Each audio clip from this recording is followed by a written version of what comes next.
Assalamualaikum warahmatullahi wabarakatuh. Allahumma sholli ala Sayyidina Muhammad wa ala ali Sayyidina Muhammad. Sobat santri di manapun Anda berada ya.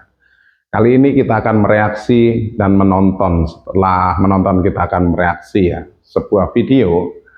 Ini saya suka dengan video ini karena video ini ya mungkin bisa mengakhiri polemik-polemik yang ada sekarang ini dan bisa merakatkan kembali, menyatukan kembali dua kubu yang mungkin saat ini lagi bertikai, yaitu mempermasalahkan nasab-nasab masing-masing. Kita sebagai orang awam cuman bisa menonton dan merespon dan mereaksinya. Bagaimana videonya? Sebelum kita lanjut ke videonya, alangkah baiknya buat Anda yang belum subscribe channel ini, silahkan subscribe ya, karena tumbuh kembang channel ini tergantung pada sobat santri semuanya. Ini videonya, silahkan.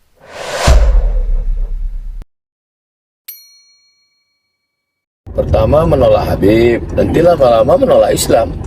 Ya. Ujung-ujungnya tuh ya ke sana. Maka ibarat makan bubur panas. Ya. Bubur panas itu dia tidak langsung dari tengah karena panas, pinggir-pinggirnya dulu. Dingin, ya? Iya, menolak.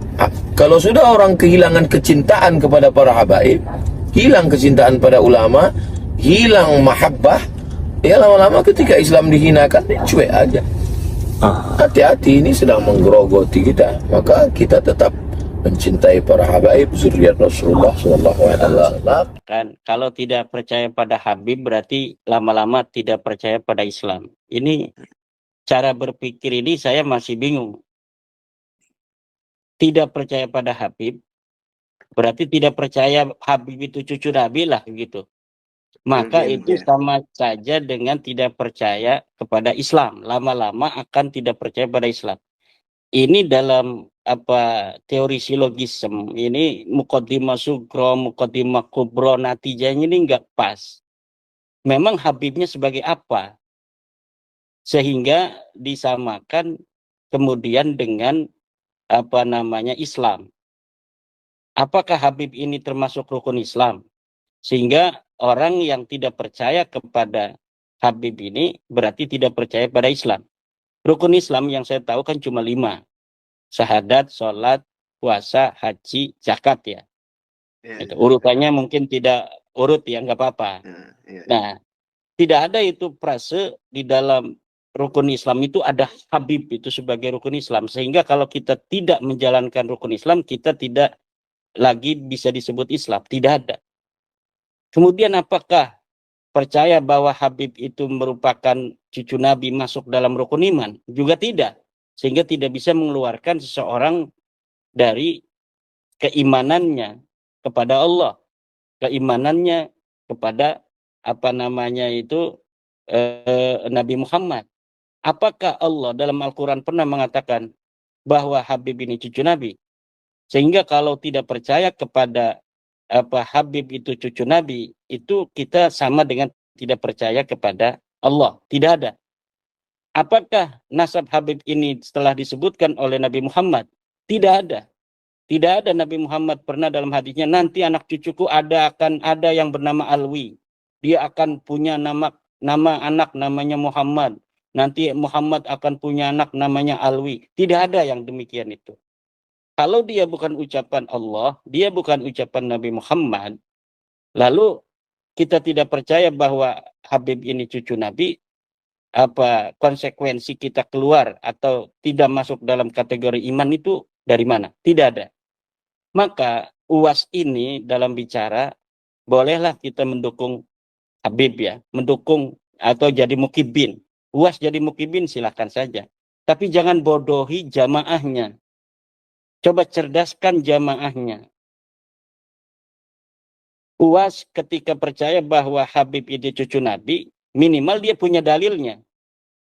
Dalilnya mana UAS? Bahwa Habib itu cucu Nabi.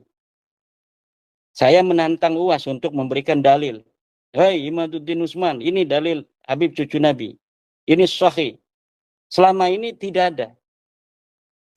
Saya tidak pernah lihat dia mengutip kitab tentang ilmu nasab.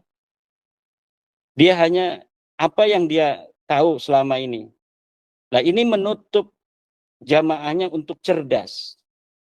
Jamaahnya UAS ini kan bukan jamaah NU. Dia memang dalam amaliyah mungkin mirip dengan NU, tetapi dia dalam cara pandang keagamaan, harokah itu tidak sama dengan NU. Jamaahnya saja bukan jamaah NU, itu sama dengan para mukibin ustadz-ustadz pendukung Habib itu yang sekarang membela nasab Habib itu sebenarnya tidak ada kaitan dengan NU. NU menolak khilafah. Ustadz Abdul Somad ini pendukung khilafah. NU menolak FPI. Gus Naji mendukung FPI. Nah, jadi pendukung-pendukung nasab habaib hari ini itu dari kelompok-kelompok yang semacam ini hari ini ya. Nah, tetapi saya memohon ya secara ilmiah kepada Ustadz Abdul Somad ini untuk ketika membela nasab para habaib ini minimal ada narasi-narasi ilmiah yang diungkapkan. Termasuk juga Ustadz Ar-Raji Hasim ya. Ustadz Ar-Raji Hasim, Ustadz Abdul Somad, Ustadz Yahya, ya Buya itu kan marketing aja itu kan. Lah ini tolong ada dalilnya. Jangan jadikan masyarakat bodoh hanya untuk bertaklid. Sementara Allah melarang kita untuk bertaklid. Wala taqfu ma laisa laka bihi ilmun. Jangan engkau ikuti sesuatu yang kamu tidak ada dalil di sana. Tidak ada ilmu di sana. Kenapa Ustadz Abdul Somad tidak mengikuti Al-Quran? Al-Quran melarang kita untuk mengikuti sesuatu tanpa dalil.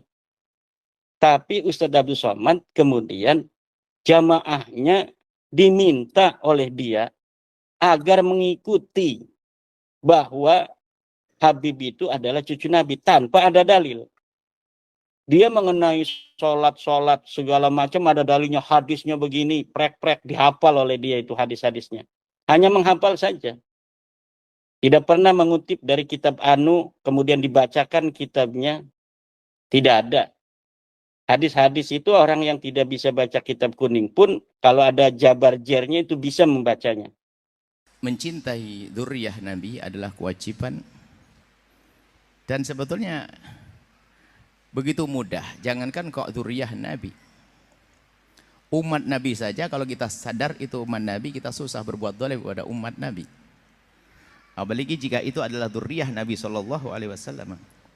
Ada masalah dzurriyyah Nabi.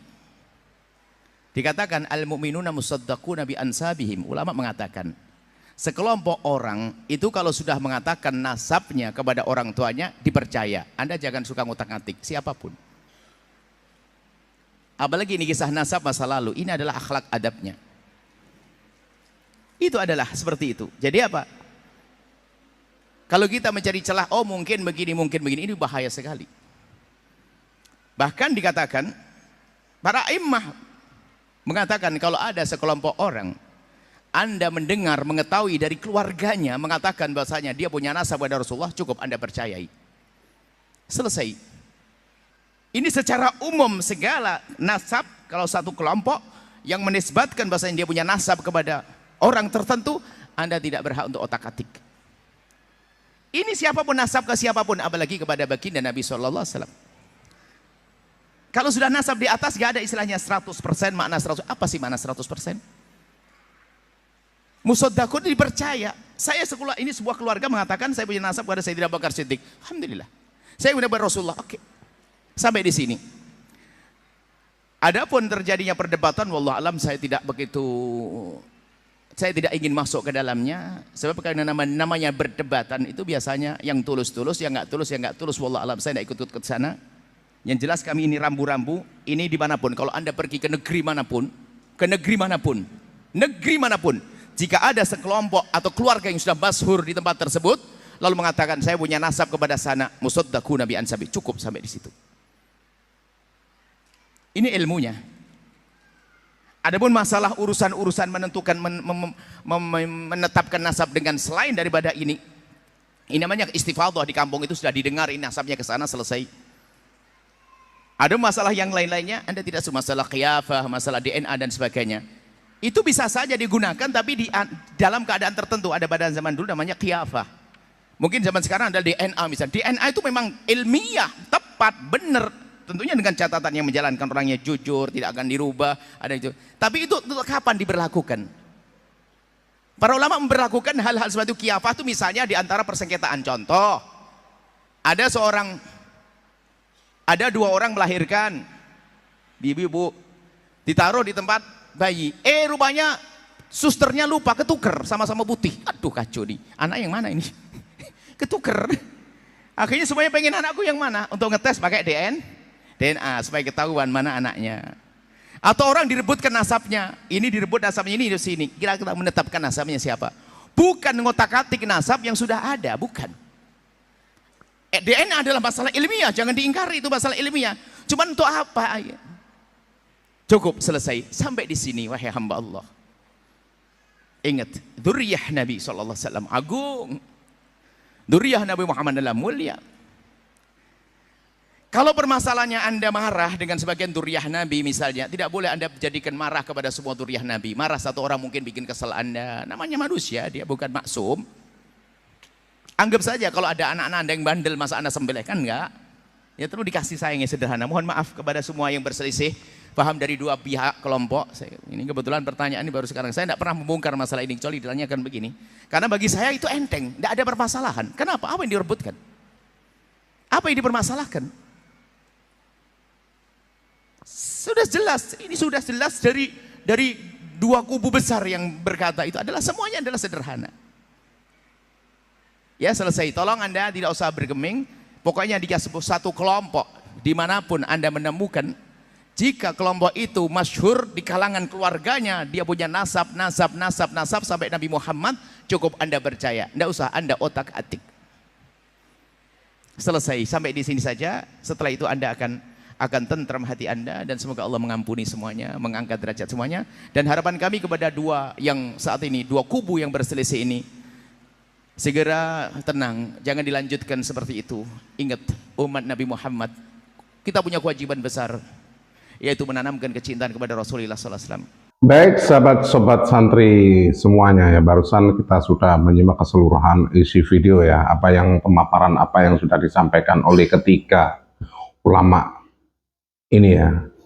Semuanya menurut saya itu bagus-bagus ya, apa yang disampaikan itu disertai dengan dalil dan lain sebagainya.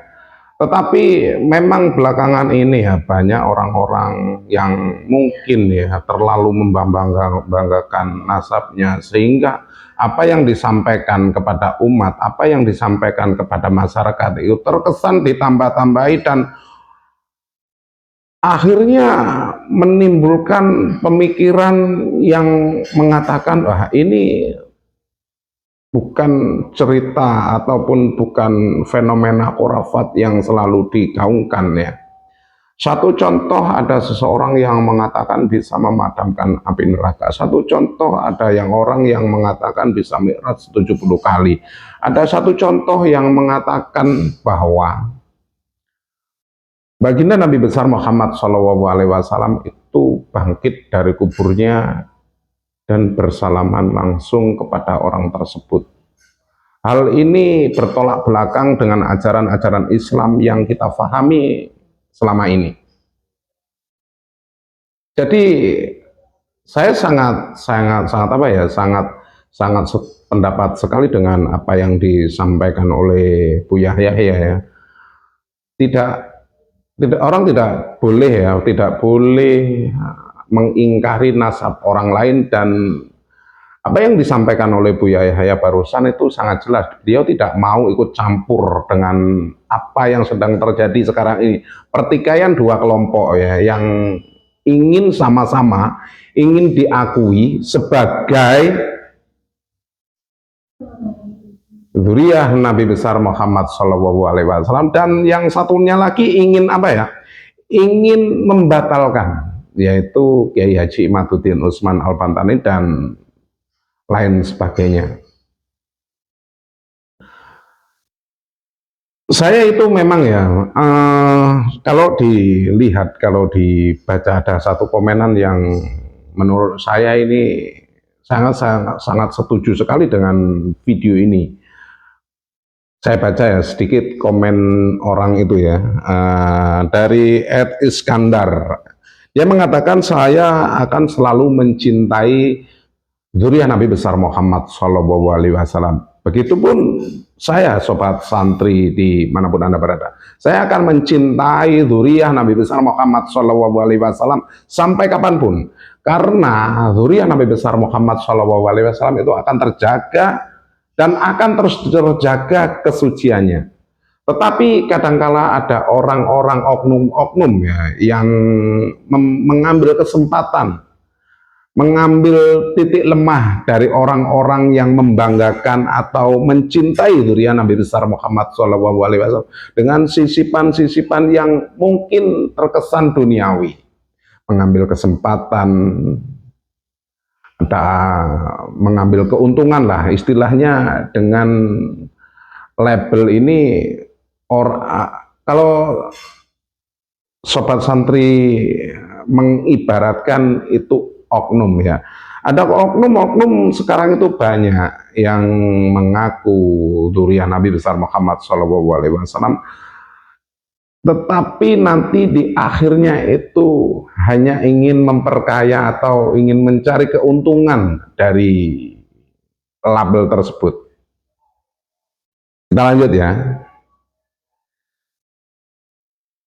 Saya selalu mencintai cucu Nabi besar Muhammad SAW, tapi sangat benci dan malu apabila ada orang yang selalu mengaku zuriat Nabi besar Muhammad SAW, tetapi mencederai nama dan keagungan Rasulullah SAW dengan membawa nama beliau hanya untuk memperkaya nafsu syahwatnya. Semoga Allah memberikan rahmat dan hidayah kepada kita semua. Apa yang disampaikan oleh sobat santri barusan ya, komenan yang yang disampaikan oleh itu mewakili kita semua. Kadangkala ada orang ya, istilahnya itu ada oknum lah yang menceritakan kehebatan sehingga jatuhnya kepada khurafat. Satu contoh, ada oknum ya, entah itu siapa, itu mengatakan bisa memadamkan api neraka. Menurut saya itu sama sekali pembodohan ya. Entah itu memang ada dalilnya, entah itu, tapi kalau tidak tercatat ya dalam Al-Quran, dalam hadis dan lain sebagainya, itu khurafat, pembodohan. Karena apa? Waktu zuriat Nabi besar Muhammad, waktu Nabi besar Muhammad SAW Mi'raj yang ditunjukkan neraka, ditunjukkan surga, beliau tidak melakukan apa-apa. Tetapi ada oknum yang bercerita bahwa si A ini bisa memadamkan api neraka apabila sahabatnya ini tidak dikeluarkan dari neraka. Wallahu a'lam bishawab. Sampai di sini dulu. Maafkan apabila ada tutur kata saya yang salah, kurang sopan atau menyinggung semuanya. Izinkan saya mohon maaf yang tak terhingga. Saya cuma mereaksi karena saya melihat video dan saya berkomentar atas video tersebut. Saya akhiri, wabillahi taufiq wal hidayah. Wassalamualaikum warahmatullahi wabarakatuh.